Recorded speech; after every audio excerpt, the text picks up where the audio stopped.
in order to deal with issue about vote buying, to deal with electoral manipulation in England, that if you are found for election rigging, you will be expelled from parliament and place a ban for life from participating in politics. Because it will lead to what we call judicial capture. They will corrupt judges. They will have judges in their pocket in England. Hi guys, it don't red, it don't scatter. Mike Igni don't come out to talk how UK take fix their electoral system. He talks say if they catch anyone rigging election, they will ban the person for life. That means the person no go ever contest any election again. Na this kind thing Nigeria government supposed to fix in their electoral system, but they no go ever agree do that because of their personal interest. Welcome to the morning show, Mike Igni. Good morning, Dr. Abati and Ayo, and thanks for having me this morning. Well, I'm sure many of our viewers will be excited seeing you because they've been asking after you. They've been saying, where is Mike Igni, who used to analyze elections before the elections and, the pyramid and beavers. Thank you very much, Dr. Abati, for having me. Even in the Bible, we are told that there is time and season for everything. There's a period we call pre-election periods where we have to educate fellow citizens on sound knowledge of democracy and democratic process. There is also the second phase, which is the election period itself, where the election will have to be conducted such that all that we have said have to put to tests. After that stage, the final stage is the stage where we are right now. And that is, given what we have in our country, without talking about the judiciary having to step in to look at how the issues that have been brought before them.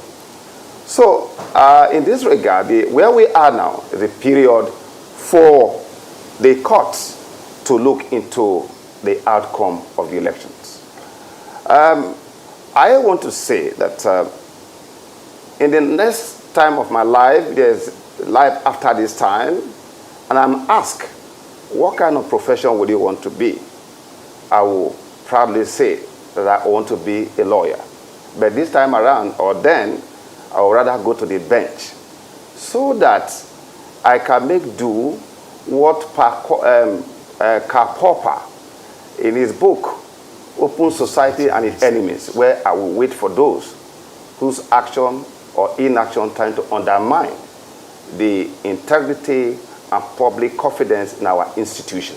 So where we are right now, Dr. Abati, as you know very well, in the best of our tradition as a lawyer, is where all who participated in the election, analysts, citizens, stakeholders, one institution to which all must bow is the judiciary. This is where we are at the moment. Therefore, issues that have to do with conformity to or deviation from established norms, rules, and procedure are already now before the court. And the court, I believe, judges are immediately qualified to look into those matters. But today, my engagement as part of your background is the fact that both members of the bench and the bar, those who have either retired or still serving, and those of us in the system. And as all of you have always known, before I went into INEC, or the period I was in INEC, and even after, my clarion call had only been my constituency. Those who have been following me would have read my interviews years ago talking about my constituency, that in any democracy, the last line of defense of democracy and the rule of law remains the judiciary. Now, what I want to say today in this engagement, and I hope we have enough time, is to let Nigerians and the whole world know, particularly citizens of this country, that whatever we want to make of our country is clearly in our hands. Because this country, Nigeria, with all the human and material resources, all that's required is leadership. And that when we get the leadership question right in Nigeria, the speed with which Nigeria will attain greatness will be like the speed of the rocket. Now, talking about what is going on, because clearly we have to be highly, highly restrained, but there are a lot to speak about the role of the judiciary. And my starting point this morning is to give a context to the conversation we're going to have this morning in terms of the expanding empire of the courts, the judiciary, in political matter, and the illusion that, which of course is quite indicative of the collapse of politics, and the illusion that the court can come up to fill the void, which is not possible. In any case, what you can only do is to damage our judiciary. Now, Dr. Abati, history is the graveyard for contending opinions. Today, we are now in court over the election that have been conducted. Now, what can we learn? What message do we need to give to ourselves with respect to the ongoing tribunal that's ongoing, having regard to what happened in the US, in United Kingdom, particularly, which is going to be my major reference point in this conversation today.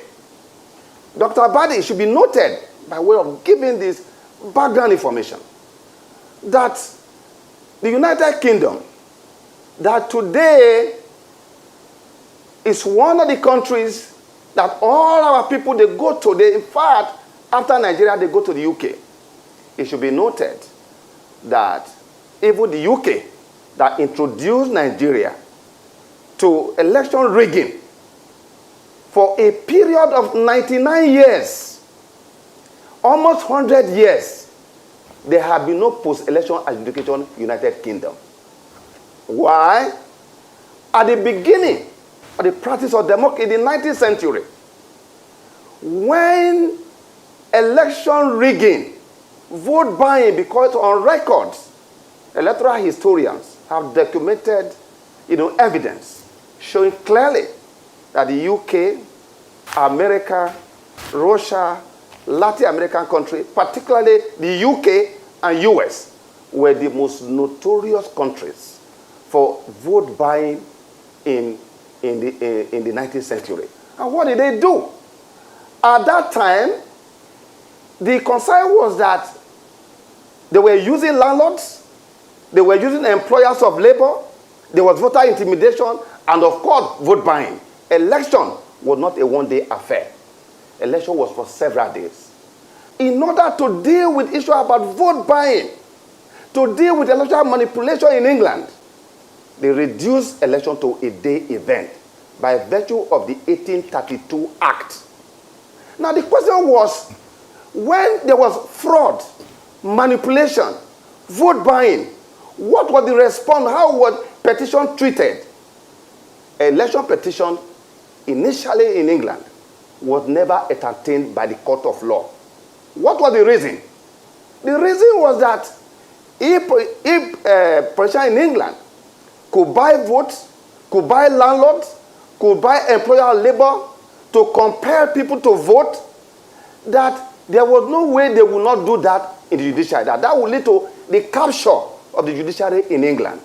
They now said, look, we must not allow that to happen because politicians are capable of doing that. So they declined that the court should not entertain election petition in England because it will lead to what we call judicial capture. They will corrupt judges. They will have judges in their pocket in England. That was why they took that decision. And so what happened? They said all petitions should be taken to the parliament. Now in parliament, because of majority and minority situation in the parliament, petitions from opposition party never saw justice, never saw the light of the day. And that went on for several decades in UK. when it got to a point, at that time, as at 1832, they now realized that the only way to go is to now to go back to a different habitat, to go back to the court. But to do so, what did they do in England? They decided that the very reason why they didn't want court to entertain what they call election petition, that they need to protect judiciary, because without the rule of law, without an independent judiciary, it will be difficult, if not impossible, to sustain democracy. And so what did they do? At that time, the Australian people have already discovered what we call the secret balloting, because remember, Dr. Abati, that voting historically was an open balloting system before now. It was when the Australian people now came up in 1856 with the what they call the Secret Ballot Act that was resisted in England, was resisted in United Kingdom. But when they now decided that, look, see, there are no electoral justice in England, that the matter must go back to the court, that led to the 1872 Act, the 1872 Secret Ballot Act of 1872. That also added to it what you call consequence for any politician who are with either their agent, because that if you are found for election rigging, you will be expelled from parliament and also banned from participating in politics for 6 years. Even despite that, there were also evidence that what was going on. They now passed the 1883 Act that placed a ban for life from participating in politics. All right. When they did that, it was at that point that the matter was now just land on it. The matter was now taken to the court in England. Now, in England, the judges were conscious. They were very mindful of their integrity of the judiciary. And that is why in England, politicians are afraid of the judiciary.